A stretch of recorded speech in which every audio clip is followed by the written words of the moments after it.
Jim Cramer is the host of Mad Money on CNBC and a man who's been up since 4 o'clock this morning thinking about these issues. Jim, today the average national gas price, I think it's about $4.07. I paid $4.29 for regular over the weekend. Are these prices ever going to drop below $4 again, do you think?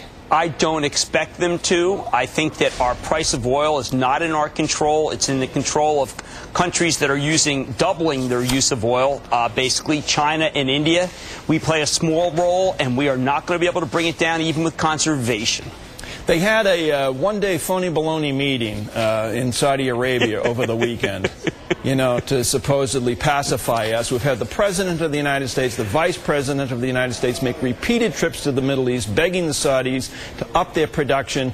They agreed to up it, I think, what, 200,000 barrels a day, perhaps? Mike, if they had it, they'd pump it. They've always been the enemy of higher prices. Why? For a simple reason. Because they don't want solar to be developed or wind to be developed. They don't want alternative energy. They're running out of oil. That's the one thing that they're never willing to say. You know, the old me, when I was more of a fisticuff guy, I would have called them liars. Now I think that they're somewhat dissembling. Where is the oil? If they don't have it, where is the oil in this world? We don't got it, my friend.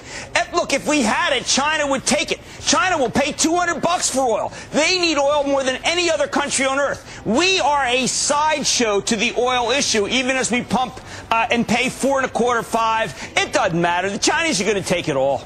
How much oil is there in Iraq? There's probably double what we're producing right now per day. And so that's why ExxonMobil and the other big oil companies are trying to get in there and do contractual stuff?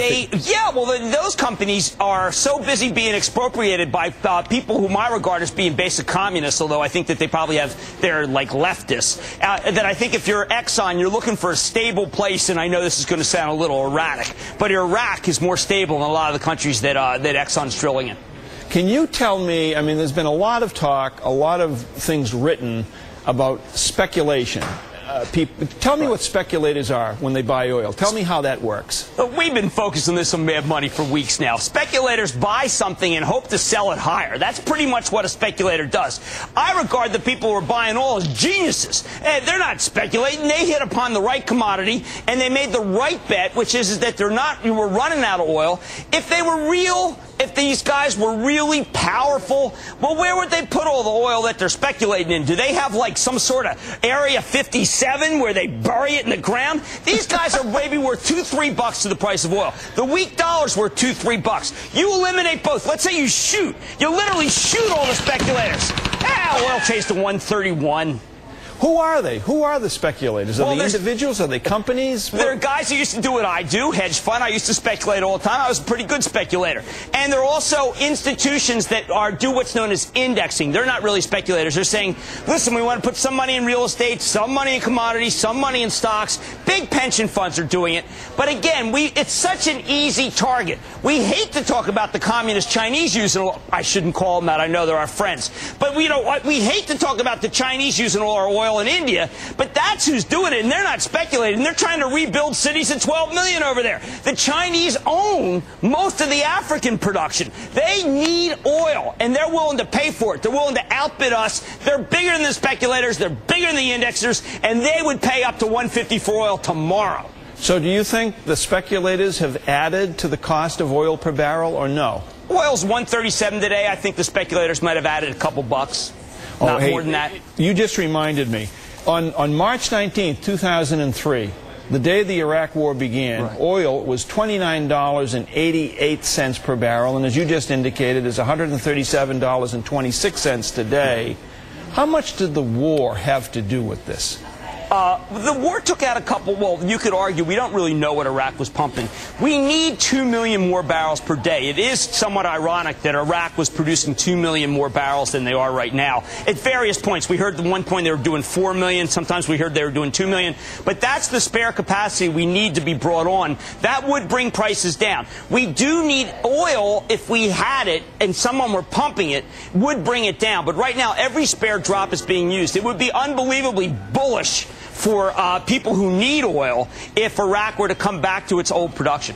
What goes through your incredibly fertile mind when you hear both candidates, John McCain and Barack Obama, talk about their so-called energy plans and trying to cut the cost of gasoline prices. Okay, I was flummoxed and shocked today that Obama turned out to be very close to the ethanol lobby. That's the most powerful lobby on earth because they've jacked up your food price. They're ruining your July 4th barbecue. You can't afford chicken or beef because 30% of the corn crop, which feeds cattle and feeds chickens, being diverted to a fuel that nobody wants, nobody needs, it can't be shipped, that we hate, which is ethanol. The really good ethanol is from Brazil. So I couldn't believe that Obama turned out to be, again, when I was less politic, I would have said in the pocket. Now it turns out he's very close to those interests. Now, McCain, forget the gas tax. He is actually right. We're spending the whole week talking about clean drilling. It's been since 1969 that we've had an oil spill in this country off of Santa Barbara. America has invented technology that would make that spill impossible to have. McCain's right. American people are seeing this. They're recognizing that we know how to drill and drill clean. I am all week explaining why the Luddites are trying to keep us from drilling. There are billions of barrels off our coast, and I got to tell you, Mike, the American people know it. They're tired of hearing from leaders that we don't know how to drill when our technology's drilling all over the world, except for this elitist nation. Yeah, except if we start drilling today, I mean, we've been led to believe by a series of politicians and a series of presidents that offshore oil drilling is the answer, that we'll be paying $1.25 for gas because if we start offshore oil drilling here by ourselves, that it's going to be like take about a week to get things done. But you know, it's going to take years. 20 years ago, we heard don't drill in AMWR because it'll take years. Well, what the heck? The years have come, and we're still using that argument. I think that we have to accept the fact that we can make coal cleaner in the interim. We got windmill power. I don't kid you. Windmill power is not a joke. I visited a windmill farm this weekend. We got a lot of nat gas. I'm fired up. I'm fired up because I know that we have alternatives until that stuff comes on stream offshore. I own a beach house on the Jersey coast. I say drill right in front of me. That's how confident I am. Well, you could drill throughout New Jersey, I would imagine, and strike oil. Why the heck not? We should be drilling wherever the stuff is. Instead of telling every other nation on earth we ought to be pumping, who are we to tell every other nation on earth they should be pumping? And we don't use our own technology to find it. We're a bunch. Well, again, when I was less politic, I would have described this as jokers. Now I think we're unfounded. Well, no, how annoyed do you get? And I can tell you're getting pretty annoyed. Right now, in this election cycle, you know, the Democrats are blaming President George Bush for, you know, lack of an energy policy. Right. And John McCain is saying, you know, we have an energy policy. But if you look at it, if you look at history, as you just pointed out, we're talking 25, 30 years without an energy policy, aren't we? Our energy policy is to rely on countries like Saudi Arabia, our best friends. I love those guys. And to forget about everybody else, including ourselves. We don't need to explore ourselves because we got the other guys. That's pretty much our energy policy. Until recently, we decided to do a food for oil program from Iraq. Just like we have for Iraq. We're doing food for oil, making it so the American people can't afford chicken and beef so we can pump really bad stuff into our cars.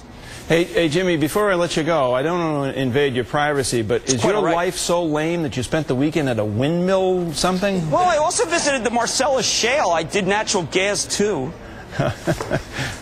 Thank you, Jim Cramer. You can watch Jim Cramer on Mad Money weeknights at 6 and 11. It is a show on CNBC. Coming up.